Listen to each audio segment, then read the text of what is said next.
Welcome to another episode of the Peak Potential Success Show. My name is Fong. I'm an entrepreneur, business strategist, real estate investor, speaker, and also best-selling author. And every single day, I help others unlock potentials and guide them to succeed. Today on the show, we have another fascinating guest. On this show, we interview celebrities, entrepreneurs, business CEOs, athletes, and artists to find out their path to success, how they're able to overcome challenges and adversity, and of course, their keys to success. And today's guest is someone who's been traveling all around the world, impacting change, sustainable, positive change all across the globe.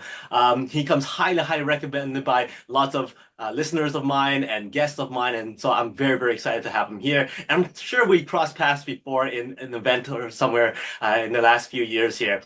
He has over 25 plus years of experience training executives and teams from over 157 different Fortune 500 companies. He's traveled around the world from different, 50 different countries. He's the very first independent board of directors members of eXp World Holdings, a multi-billion-dollar international real estate company. He also has lent his expertise and his wisdom to lots of different industries, impacting great change by being on lots of different boards as well, from real estate to cybersecurity, AI, and travel. But that's not it. He's also the author of the book Until I Become. So please welcome world-class speaker, corporate trainer, and philanthropist, Sir Darren Jacklin. Yeah, I'm grateful to be here, Fong. Thank you so much for the opportunity. Hey, thank you very much for being here. And I think this is the very first time I can say, hey, sir, and it actually works. It's official. It's verified. Yeah. Oh, I think I'm going to start with that. How did you become sir? So a great lesson, if people are taking notes, write this down. Never assume you aren't being observed. Never assume you aren't being observed. And when we're out there being a go-giver, not a go-getter, people are always watching and observing us. And so over the last few decades, I had the opportunity of traveling this world multiple times. I had a very successful career for 25 years as a corporate trainer in 50 countries on 4 continents. And so I was traveling around, and what I realized that the secret to living is giving. The secret to living is giving. And the mindset is to go out there and serve our communities, whether it's through our churches, it's charities, it's nonprofits, it's service organizations, whether you volunteer your time, your talent, or your treasures. So your time is where you go out, you volunteer a few hours a week or a month at a charity or church or some kind of organization, or you make some introductions, or you recommend, or you influence things on social media and you spotlight some kind of organization, or you just write a check and contribute to it. And so over the years, I've attended a lot of charity events and fundraising events, and I've met different royalty, in Monaco and Dubai and all over Europe and stuff. And so in 2022, I have a very unique backstory of a lot of adversities and challenges and setbacks. And I have a very interesting come-up story and a huge success story now. And I didn't quit. I didn't give up. In my early days, I had no integrity. I lied about things. I embellished things. I exaggerated things because I wanted to be liked by other people. Because in my mind, I figured I was never good enough. I was never smart enough. I was the stupid kid in school. And so I was doing a lot of things just to fit in because of childhood trauma. And what I did was when I got into my 30s, I realized that I had left a trail of a lot of bad things. I never got into drugs, never got into alcohol. I just lied. I was a liar. I was an exaggerator. I was an embellisher. And I realized that I was broke financially, not even living paycheck to paycheck. I was living, panic to panic. Things were constantly up and down like a roller coaster for me, and my life wasn't working. And I would go to seminars and workshops and see people really succeed. And I'm thinking, okay, so I'm doing the hard work. I'm doing what these self-improvement books are saying. I'm going to these courses. Why isn't my life working out? Why am I not getting the results that other people who I look at and put them on a pedestal are more successful than me? What it was that without integrity, nothing works. I had no integrity. And so I had to confront myself of how much of a fake and a fraud I was, traveling the world, living this fake life, trying to fit in, trying to be liked by other people, because I wanted to look good with my image and ego, and I didn't want to look bad.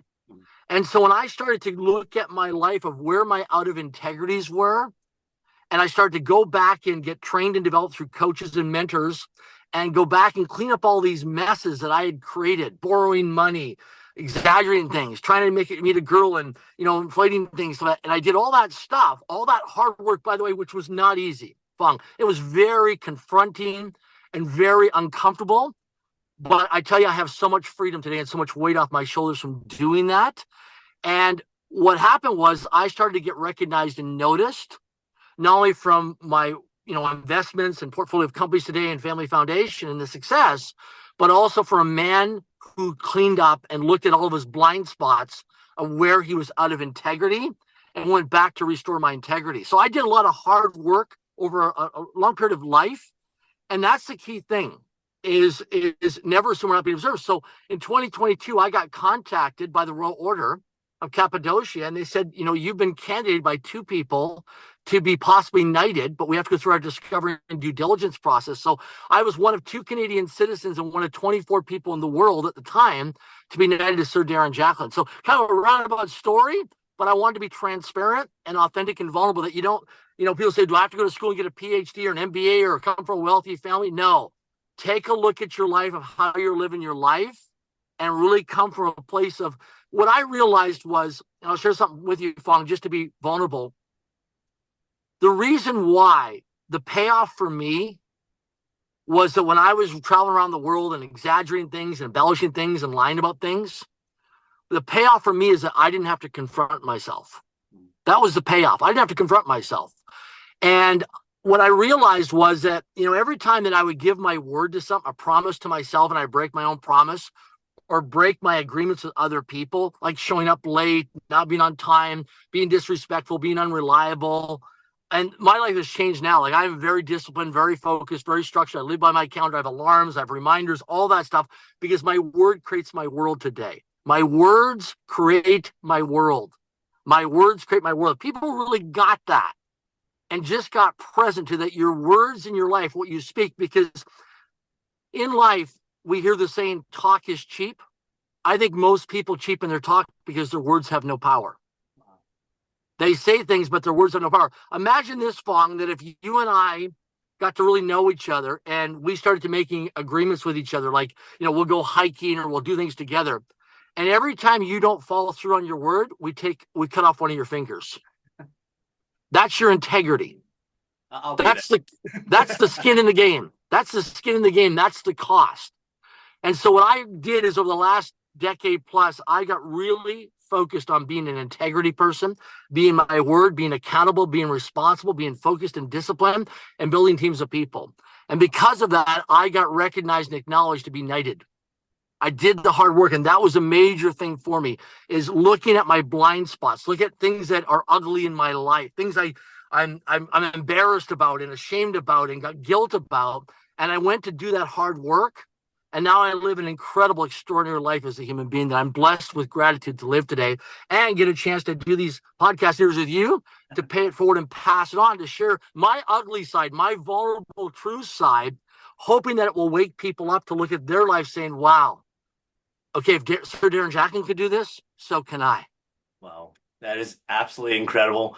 What was that one instant where you recognize, hey, I really do need a change? Because usually you are so engulfed in that mindset and that lifestyle for so long that you just kind of get blinded. You don't know what you don't know. So what was that one event or happen or something that goes, you know what, I need to make a change? Great question. You probably have some people raising money listening to this, right? You have people raising capital for their real estate or their businesses. Yep. So here I am. I'm in my mid-30s. And I'm flat broke financially, not even living paycheck to paycheck. I'm living panic to panic. I'm up and down like a roller coaster as an entrepreneur, right? Because I don't have that security. So things are up and down. And I need to borrow some money for a friend of mine to fly in to go meet with an accredited investor, a high net worth investor. And this is like what they call an angel investor. This guy invests in startup companies. So I don't have any money. So I'm calling friends and family to borrow money. I fly into this city, and I'm staying at the Holiday Inn Hotel because they have a free continental breakfast the next morning, right, for registered hotel guests. Mm-hmm. And I'm like, man, I get free breakfast tomorrow morning, right? So I'm staying at the Holiday Inn, and the next morning I realize, oh my gosh, I don't have any money. I can't take a taxi. This is before Uber. I can't take a taxi cab or public transit to this guy's office to go meet with him, to pitch and sell him for a check for $50,000 for our startup company that I was involved with, one of these startup companies. So what I do is I pick up the phone and I call from the hotel. I call this guy to lie to this guy on the phone, this accredited investor, that things are really busy right now. There's rush hour traffic, and I can't leave the Holiday Inn. And I can't go out there to his office, and I'm just making a powerful request if he can drive from his office to the hotel, and I'm going to buy him breakfast at the hotel, which is a complete lie. Because the continental breakfast is for registered hotel guests only. Completely outright lie. Exaggerate things, embellish things, rah things up to get him excited, to get him to say yes. So he finally says yes to me. He drives out to the hotel, and I told him I was going to buy him free breakfast. Bring him into this room, and he walks in. He's looking at his watch, and very low profile guy, but high net worth guy. And I said, listen, whatever you want to have, just go ahead and help yourself. It's free breakfast. I'm taking care of you. I got your back, man. Completely lying. He sits down with me and he says to me, Darren, I've only got about 35 to 45 minutes and I got to get back for another meeting. I didn't expect to drive here to meet with you and all this time. And this is way more time than I thought for to meet with you. So anyways, I realized, oh my gosh, I got this guy. I got him into a corner. I got to hard sell him, pitch and sell him. So I lunge into my pitching and selling, trying to get him to write a check for $50,000. About 90 seconds into my pitch, my aggressive pitch, coming from total fear, total lack, total scarcity, not knowing where my next financial dollar is going to come from, and I need this guy to write a check today. I need to walk away with a check from this meeting. Okay, so I'm hard closing this guy like a timeshare salesman, and about 90 seconds into it, Fong, he looks at me, he goes, Darren, would you just shut up? Would you shut up? And I'm just like, whoa! It's like almost like he punched me in the face. He goes, stop talking, or I'm going to walk up this door. You'll never see me again. And I'll never return your phone call. And I'm like freaking scared, right? And he said, Darren, let's just cut to the bottom line. I'm not going to write you a check today. Okay? He said, this is nervous money here. This is nervous money because there's three types of money. There's calm money, cautious money, and nervous money. Mm-hmm. And this is nervous money for this investor. He goes, I have no interest in listening to your pitch right now. He goes, I'm going to let you know. I'm going to ask you a couple of questions. He goes, number one is, how much money do you have in your pocket right now? And I'm like, I've got a few $100. I had nothing. He goes, how much money you got in your bank accounts? I'm like, I'm doing well. I'm broke financially. I borrowed money to come here for the hotel, from incidentals. I got no money. My airline ticket, all borrowed money. And he looks at me, he goes, you know what? A part of me wants to just leave right now and forget I ever had this meeting with you. Another part is I want to feel like I'm an older man to you and I want to advise you like you're my son and give you some peace of mind, give you some words of wisdom because I see some of myself in you. Because I think you're flat broke right now. I think you're lying about things, you're exaggerating things because you have no integrity. I'm like, what do you mean? Of course, my ego kicks in, self-image, I want to look good. And I'm like, what? He goes, Darren, on that wall right now, it says for registered hotel guests only. I'm not staying at this hotel. Don't BS me that you're buying me breakfast. I'm not supposed to be eating here right now. And he says, you have to confront yourself on how much you embellish things, exaggerate things, and lie about things just to try and sell things to make a quick buck. And he goes, I want to share something with you. And people, if they're taking notes, write this down. This will transform your life. He goes, Darren, when you're dealing with somebody who's educated, somebody who's high net worth, ultra high net worth, who has more life experience or history experience than you, he goes, you got to stop pitching and selling and start educating and informing by listening and asking questions. Wow. He goes, you didn't ask me any questions. You just went to pitch and sell. He goes, successful people, high net worth, ultra high net worth people do not want to be pitched or sold. We are repelled by that. We're not attracted to it. He goes, if you start to educate me and inform me, say like, I'm just curious, how long have you been an investor for? What kind of things you like to add to your portfolio? What's your risk tolerance level? What do you have an appetite for? Are you allocating and deploying money this quarter? What's on your radar right now? How's your discovery process? What's your due diligence process like? Do you have a checklist for due diligence? Do you have people on your team that go through it? What's your roles and responsibilities? Are you an active investor or are you a passive investor? What type of returns do you like to see? How long do you stay an investor for? What's your exit strategy? So I didn't have any of these questions because I didn't know these questions. All I knew was just how to sell and pitch and sell and trying to get a deal closed. And that was the day when I left that meeting with no check, not knowing where I was going to go from that day forward, thinking, man, is this going to go bust this opportunity, the startup company I was involved with? And that day felt like a punch in the face to me, but I was so embarrassed. And I had shame and guilt when I left thinking, man, I just lied to this guy and I just got caught. I told this guy about a free breakfast, which it wasn't free. I told the guy I was going to come see him at his hotel because they, all this stuff, which is all made up, by the way. And that was a turning point when I realized that in life, here's another thing that people can write down. In life, time will either promote you or time will expose you. It's just a matter of time. Mm-hmm. Time will either promote you or time will expose you. And that day I got exposed. That is absolutely incredible. Did you keep in touch with the guy? I did a couple more times. And in fact, in just a couple of years ago, I sent him I got an updated address on the guy because I belong to a investors network around the world that he's actually a member of. Mm-hmm. And I've never seen him at the event, but I've seen his name on the list, the guest list, the registration list. So I actually had somebody who I know, a mutual person, got me his address, and I sent him a copy of my book. I've never heard from him since, but I give him a copy of Until I Become, because I talk about my backstory, my come-up story, my success story, and he would so relate to it. If he read the book, he would relate to that book, because my book is, my book went over the world because it's so vulnerable and authentic with so much practical information that serves people. People don't read my book; they study my book because there's so much value in that book. Mm-hmm. That is awesome. I mean, so during that meeting to today, you still haven't had a face-to-face interaction with him since? No. Wow. But I would bet because how scared I was in that meeting, and when he stopped me from talking after about 90 seconds, I think he realized how scared I got. Mm-hmm. Like I got really scared, and maybe I had a poker face, but man, I was like a duck underneath the water. I got really scared, right? Because I was coming from total fear in my life, right, and uncertainty, and I was just struggling.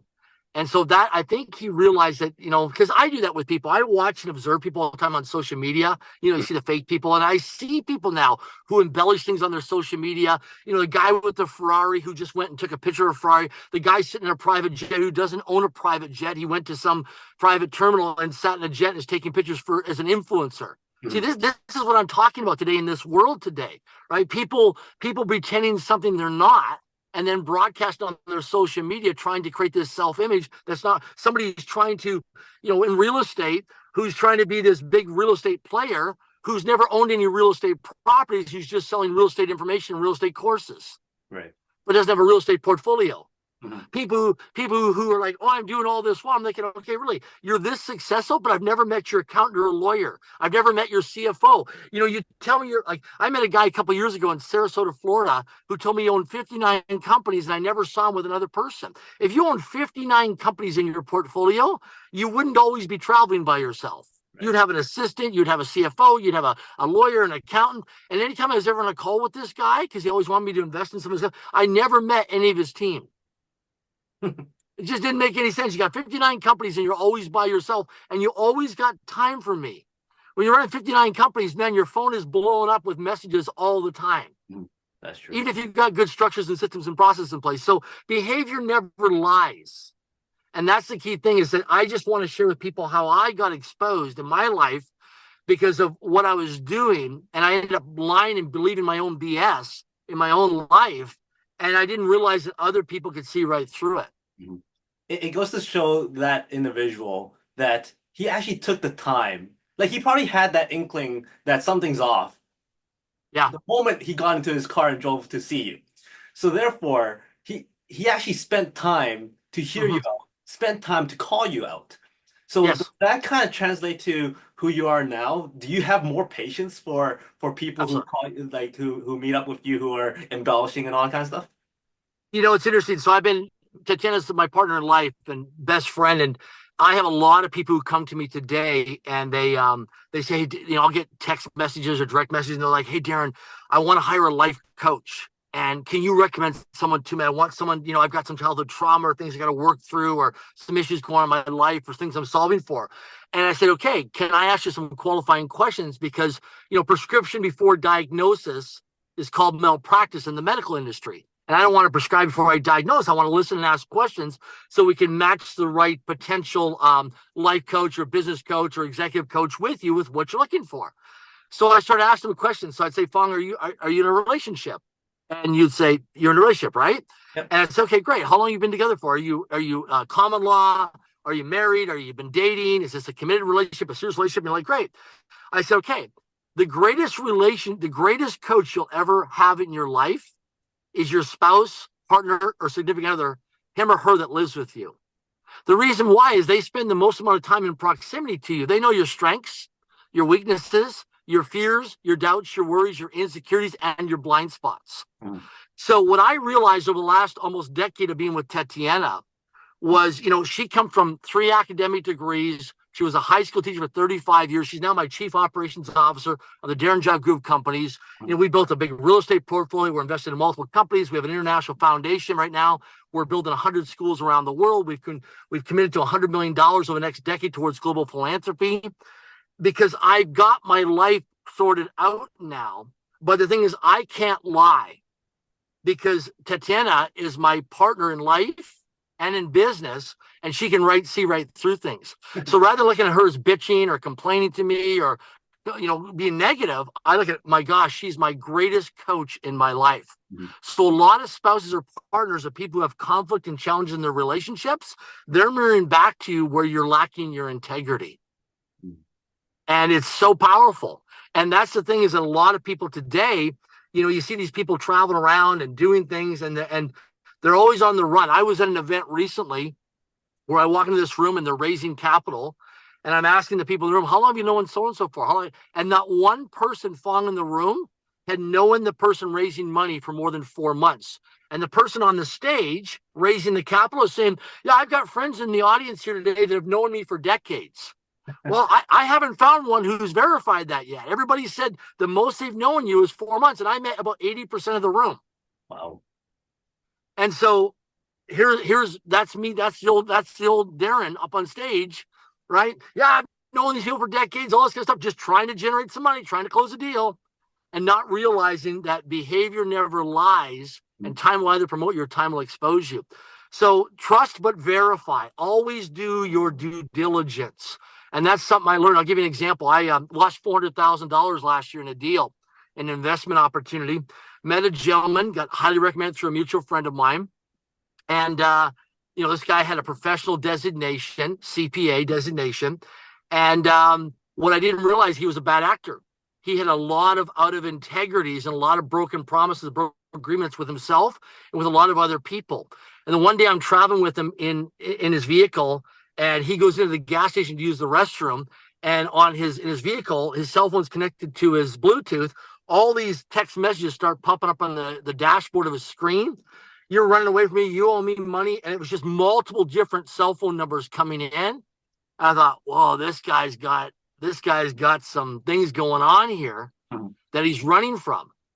And then I realized, oh my gosh, this guy lived this dual life where out front in public, everything's nice. He's professional. He's got the degrees. He's got the education, drives a nice car, lives in a nice home, dresses nice, all that stuff. But behind the scenes, he's got a lot of broken promises and a lot of broken agreements, and he's running because he owes a lot of people money.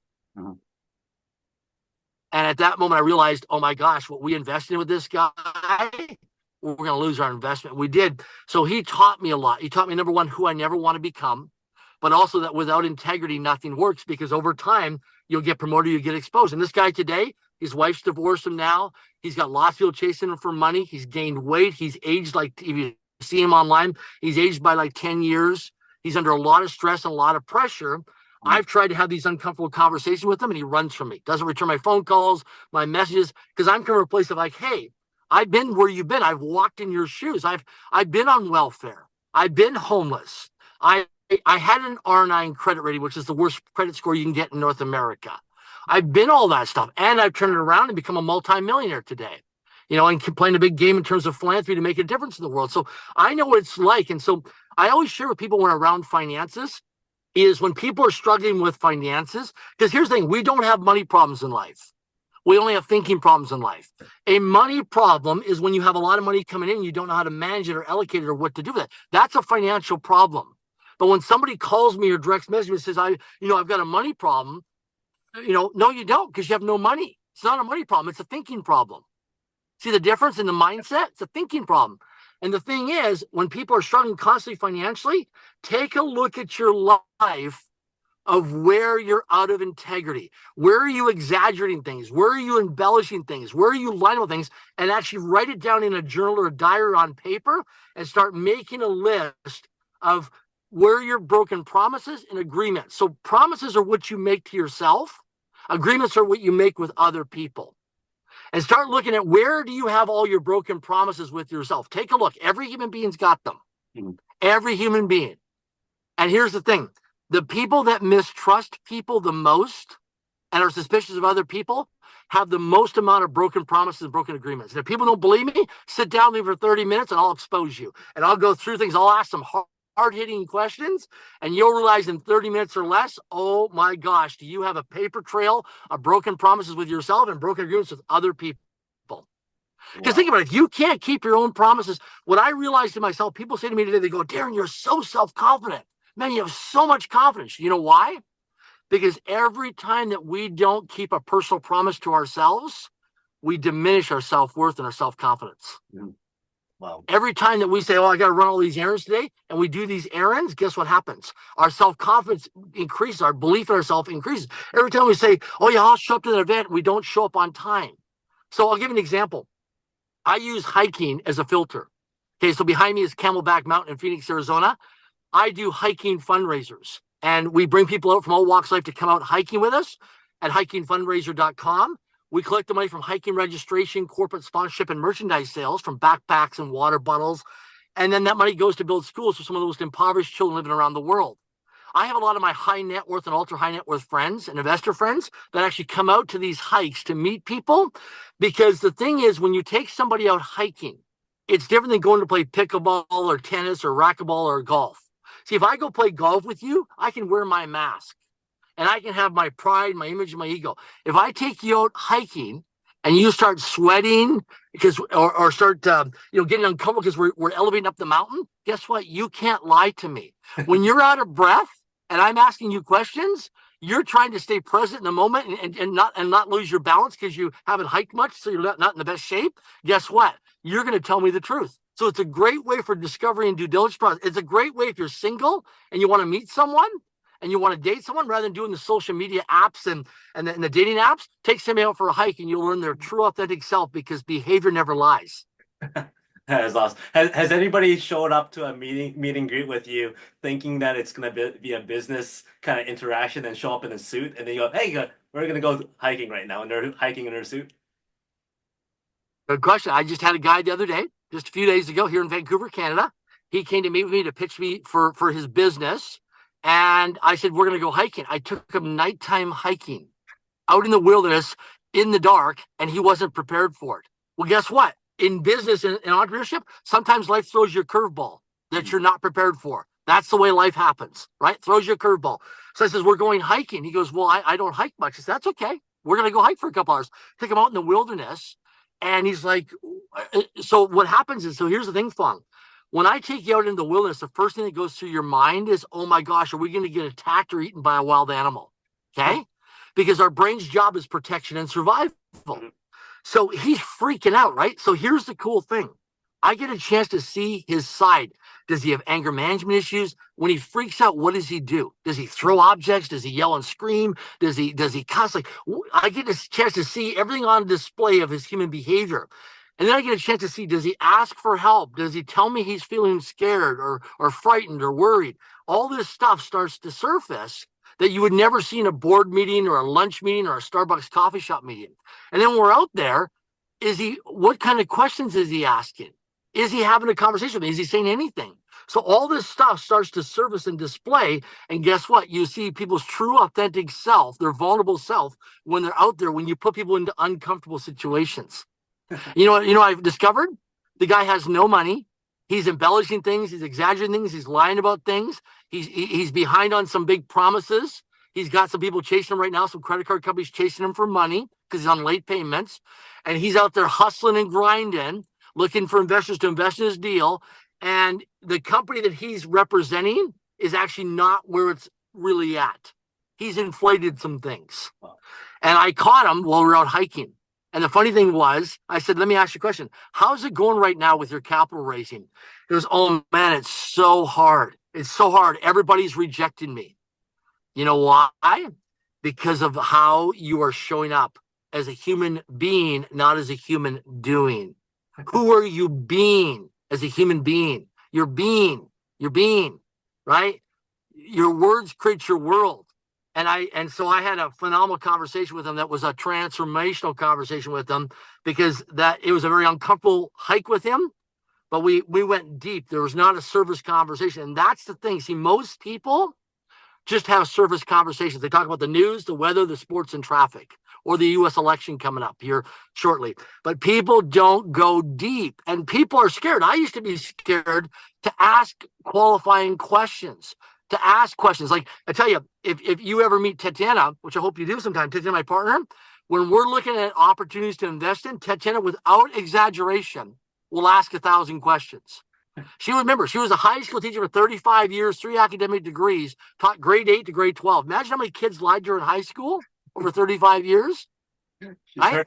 So she is phenomenal at due diligence. She's hardcore. Oh, yeah. That is incredible. I mean, so for someone like yourself, you talked about how important integrity, authenticity is. That transition between you making that change, there must be a period of time where it did not feel authentic to you, or it did not feel like you were absolutely yourself. And a lot of people out there who wants to become a speaker, an entrepreneur, a real estate investor, they're going through a period of change where they don't feel authentic. They feel like they have to up their game or be a certain person, fake it till you make it, or act like you fake it till you make it. Right? So how do you navigate through that thought process? Because they're battling between authentic and not authentic. Great question. Yep. Yeah, great question. Your access to power is authenticity and vulnerability. The more you can, so I'll give you an example. So I get asked to speak all over the world at conferences, conventions, college universities. And if I got up on stage and I said to people, I've been to NASDAQ 3 times during the closing bell. I've been to the CBOE Exchange in Chicago during the opening bell. I've been knighted as Sir Darren Jacklin. I served as the first independent board of directors member of eXp Realty, one of the fastest growing residential real estate companies in the world. People are like, good for you. They put you on a pedestal and they put themselves in the pit and they can't relate to it. It's too much of a gap. So I'll give you an example. When I would go to seminars and workshops when I was your age, I would leave depressed. Because here I'm just trying to pay my bills on time, right? Struggling financially, paycheck to paycheck or panic to panic. And somebody would be on stage and some guy's talking about how he just bought a new watch or got to travel on a private jet or got to go on a vacation or on a cruise ship or a family, vacation or go to a private island. I'm thinking to myself, okay, I don't relate to that, man. You're talking about money that I don't even make in a year, and you're saying you make in a month or make in a day. Doesn't make any sense to me. And so I couldn't relate to that. But when people, in terms of access to power, when you talk about, so I'll give you an example. People would ask me years ago, they go, so how's your family? Oh, doing great. Doing awesome, man. My mom's doing great, dad's great. What they didn't know is I haven't talked to my dad in several months or my mom in several months.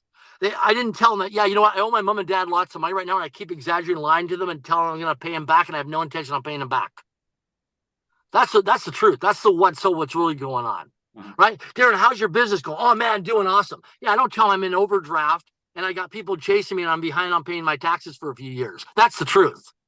And so what I found is that when I start just telling people the what so, people are like, oh, my gosh. And people start to realize, wow, because they sense what, like, here's the thing about women. Women's intuition is so powerful. I have a number of women that work with me, and I'll tell you, I've made a lot of big mistakes over the years, even financial mistakes that cost me a lot of money, because I did not listen to women's intuition. Today, I have a 3-step process with women's intuition, women that work with me. You're either calm, cautious, or nervous. So I'll ask Tatiana, I'll ask some of the ladies that work with me, when we're looking at different investments or projects to get involved in, are you step number 1, green light, calm? Step number 2 is cautious, yellow light, or step number 3, nervous, red light, green, yellow, or red, calm, cautious, or nervous. And I listen now all the time to women's intuition. And so when people meet you, they can feel your energy, your vibration of energy, because it's a frequency. They're like, there's something off about that Fong guy. I just don't quite understand him, right? There's something off with that guy. So people know because they can sense it with their intuition or their gut or with your energy. You have an energy field, right? So I find that when I'm a transparent person with people, and I just tell people what's really going on, then people can deal with that. But when I was putting my cards close to myself and not being transparent, authentic, and vulnerable, then I realized I couldn't raise capital. I didn't have like my life today. I have so many opportunities because I'm honest and authentic with people. Mm-hmm. And when I was exaggerating and lying and keeping my cards close to my chest and mistrusting and being suspicious of other people, people got suspicious and weird about it. Like the conversations got weird. Like people got weird around me because I was weird with myself.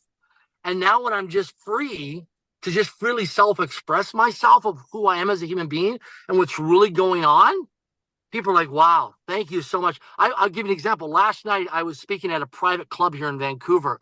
I was not asked to guest speak. I went to a private event for a company, and the founder of the company said, Sir Darren Jacklin's here. Would you mind standing up and just share some things about yourself?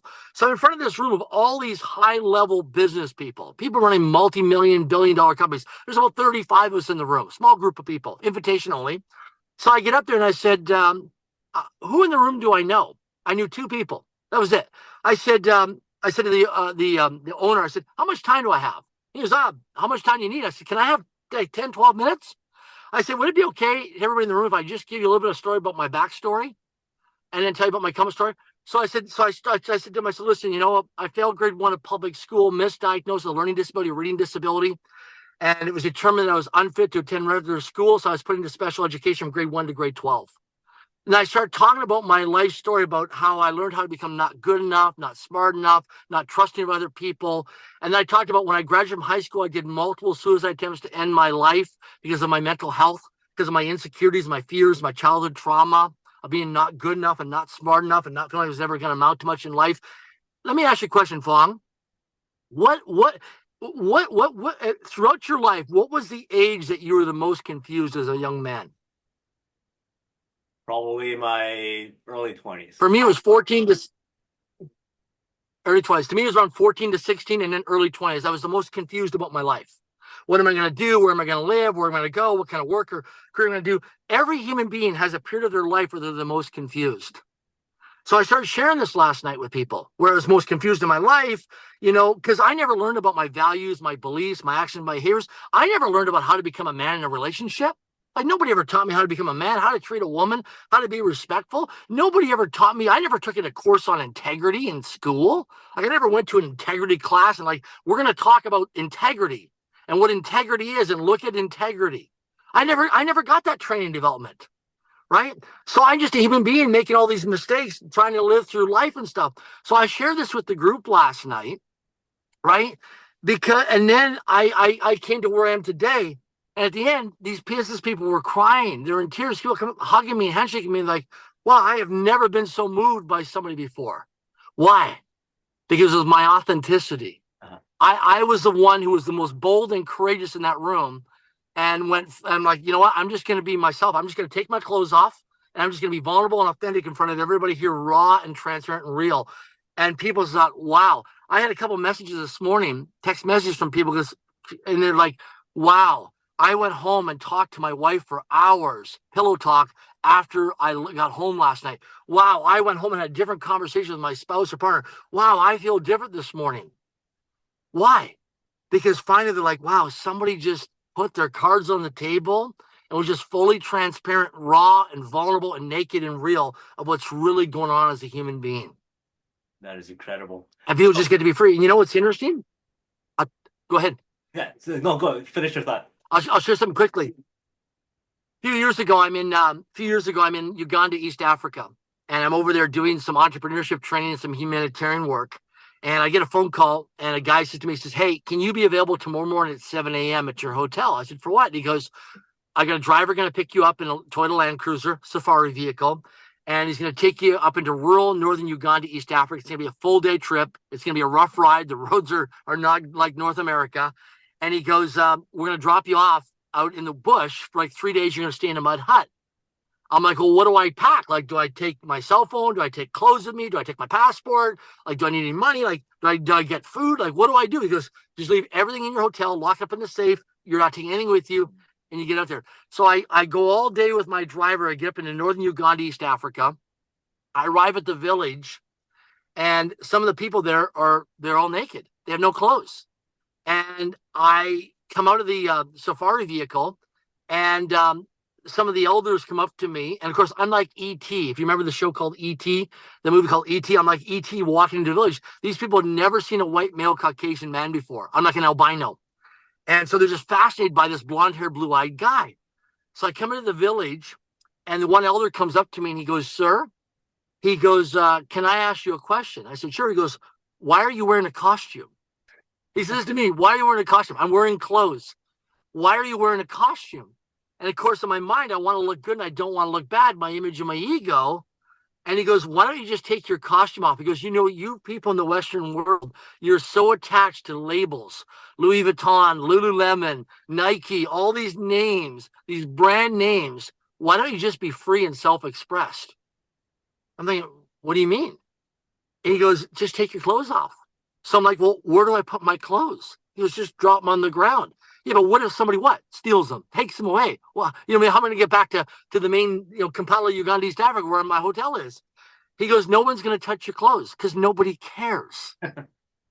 And so I take my clothes off, and I'm having this self-image thing, and I'm just fear, doubt, worry, insecurity, judgment. I take my clothes off. Not one person could care less in the village that I was wearing clothes or not wearing clothes. And I thought, wow, have I ever been conditioned in a society where it's all about image and ego and looking good and not wanting to look bad? And I was so free that weekend, just fully alive, fully self-expressed. And what I created from there was aliveness. When I got back to North America, I thought, you know what? I'm going to create aliveness in my life. I want more aliveness. I want more joy, more self-expression, more vitality, more freedom, more energy, 10 times more excitement for my life. That is absolutely incredible. I mean, in order for you to maintain that mindset, that aliveness, that awareness, what do you do on a daily basis? Because like you're packed full of energy. And in order for you to maintain that type of positivity, that type of confidence, that type of awareness, you need to constantly train. Like you need to remind your mind to think that way. Yeah. So what do you do on a daily basis that Absolutely. allows your brain to maintain that status? Yeah, so I have a DMO, a daily method of operation, a DMO. So I have daily habits and daily routines. So these are daily habits, daily routines. So one of the things I do every day is I journal, right? So I journal every single day. I write things in my journal. I also have what I call goals or dreams. People call them goals or dreams. I call them personal promises. So every day I write down what are my top 10 personal promises that I'm committed to achieving this year, professionally in my life. I also exercise every day. I never used to. Up until 4 years ago, I started exercising. So I've already hiked 7 kilometers, 3.5, 4 miles already this morning, in darkness before most people were out of bed. Wow. Already this morning. And I've already done multiple calls before you and I did this podcast interview today. And I have a lot of energy and vitality. Another thing, what I do is I do things that give me joy and enrichment and excitement and aliveness in my life. Things that take away my energy, I find ways to delegate them, automate them, eliminate them, or systemize them. I do that in my life, okay? Another thing, what I do is I do daily affirmations. So I'm in the shower, I will say affirmations to myself, which is very important. It's internal self-talk. And then also what I do is I come from a mindset of gratitude, realizing that nothing's ever in my way. It's only on my way. And I'm very grateful. I drink a lot of water. I drink about a gallon of water a day with lemon juice, with lemons, squeeze lemons in it. And then I also get around a lot of positive people. But what I also do every single day is I spend time in nature. There's a lot of people today, and the research shows this, called NDD, which is called nature deficit disorder.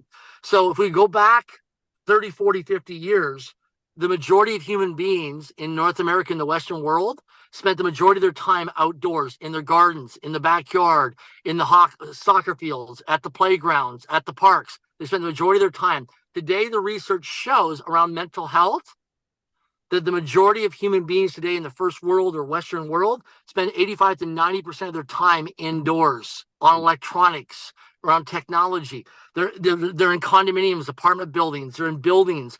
They're not grounded on the earth. So if people can just go outside and walk barefoot in the grass at a park, at a golf course, at a school grounds, in a garden. It makes such a difference for people's mental health. So many people are disconnected today. They're not present. And I see it all the time because I take a lot of people out hiking with me all the time from all walks of life. And when people come out, they're always looking, thinking they don't hear the birds. They don't hear the sounds of nature because they're so in their head and they're so disconnected. Wow. Great words, words to live by, and definitely stuff that people should implement. What drives you now? Like, you've accomplished so many different things already. I know you mentioned your top 10 goals. I guess what are those top 10 goals? Yeah, so to build 100 schools over the next decade towards around the world to help alleviate poverty, to provide access to clean drinking water, food security, and education.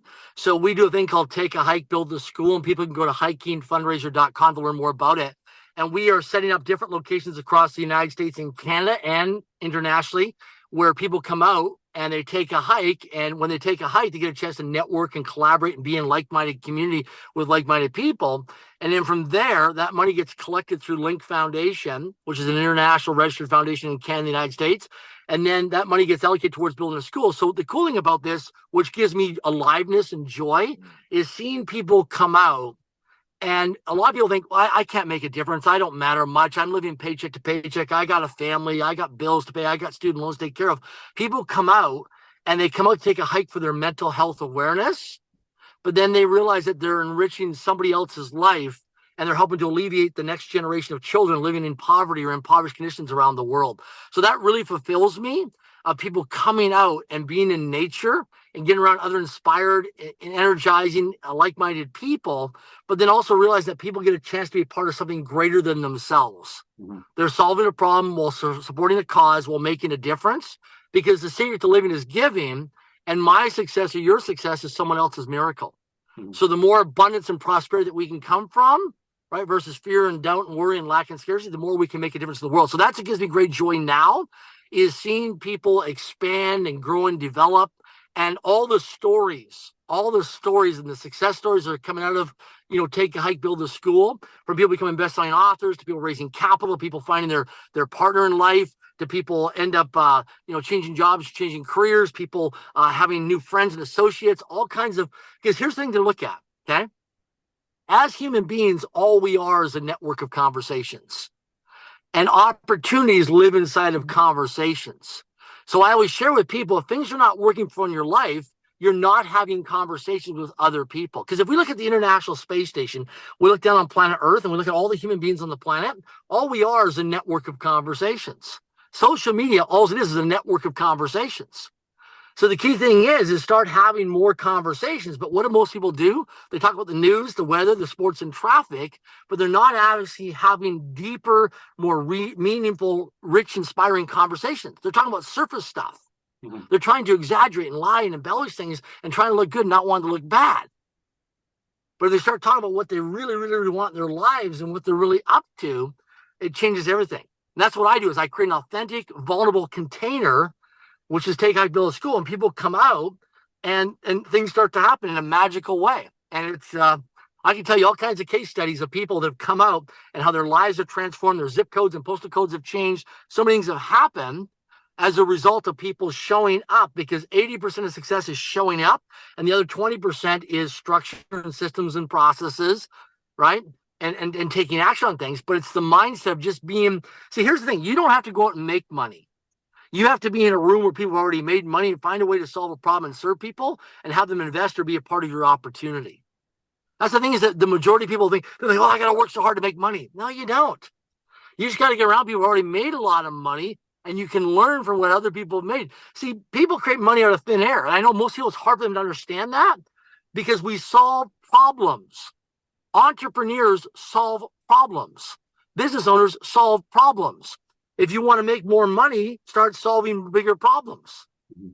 And guess what? Every human being is either coming from a problem, in a problem, or heading towards a problem. Just look at your life for the last 7 days, and you'll see you're either coming from a problem, you're in a problem, or you're heading towards a problem. Mm-hmm. So the key thing is just listening, asking questions, and find a way to provide value and service to other people while solving a problem. Nicely said. I mean, this time has gone by so fast. And I love these types of interviews because I could just say one thing and you just go. So thank you very much for that. So before I let you Thank you go, for allowing me to just serve people. before I let you go, I got 5 quick rapid fire questions. Give me the first thing that comes to mind. Sure. You're stranded on a deserted island, one food to eat for the rest of your life, no consequence. You won't be unhealthy, you won't be fat, you won't be no energy. You can eat whatever you want. That one thing. Mangoes. You're the second person today who said that. Wow. Hollywood calls and goes, "Hey, Sir Darren Jacklin, we love your story. You're an inspiration. We would like to do a biopic of you. Who would you cast to play you?" Ryan Gosling. That came up last night in conversation. Ryan Gosling shows up at your door and goes, Ryan Gosling. he shows up at your door and goes, "Hey, I got casted to play you. Let's hang out."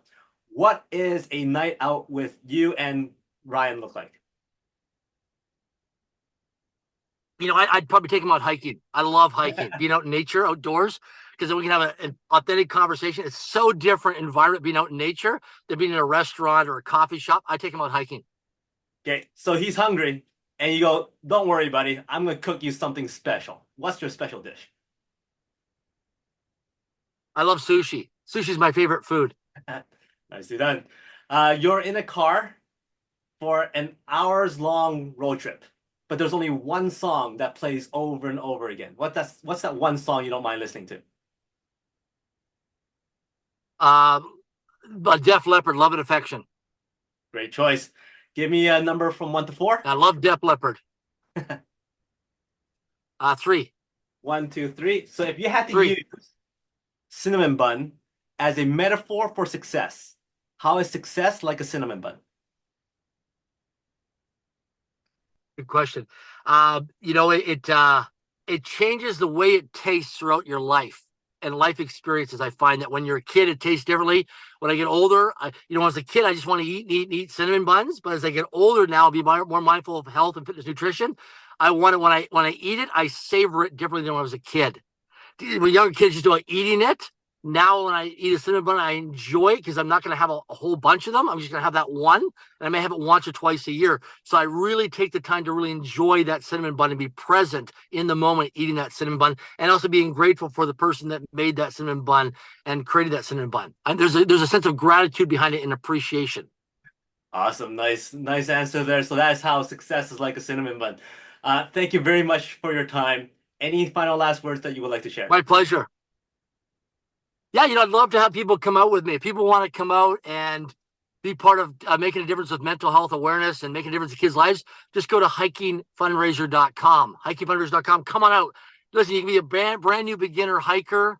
We have people from all walks of life, all backgrounds, all age groups from all over the world. And it's just about being in the community, being around inspiring, collaborative people, and to take a hike and build a school and make a difference in the world. Awesome. And what's the best way for people to reach out to you to get your book, to ask you questions? Yeah, people, if they want the book is, they can go to, this is the book here. It's Until I Become. That's if you can see it. That's the book, Until I Become. They can go to Amazon and order the book. It's on Amazon or any of the bookstores. It's less than 100 pages. It's a book that's being studied in study groups all over the world today, universities, colleges. And it's a great way to learn a lot about me. And I wrote the book with a team of people to create a legacy to make a difference in the world. I wanted this book to be in people's libraries for many years. I didn't want this to be a book you read at once. I wanted it to be a book you studied. And when I meet people, I want them to come tell me a story about how the book made a difference in their life. Awesome. So everybody make sure you get in touch with Sir Darren Jacklin here with get a copy of his book. Great content there. And also his Facebook page, his LinkedIn page, lots of great content there. You see him hiking a lot on social media. So that is awesome. Once again, thank you very much for your time, everybody. He is Darren. I'm Fong. Until next time, today is the day to unlock your peak potential. We'll see you later.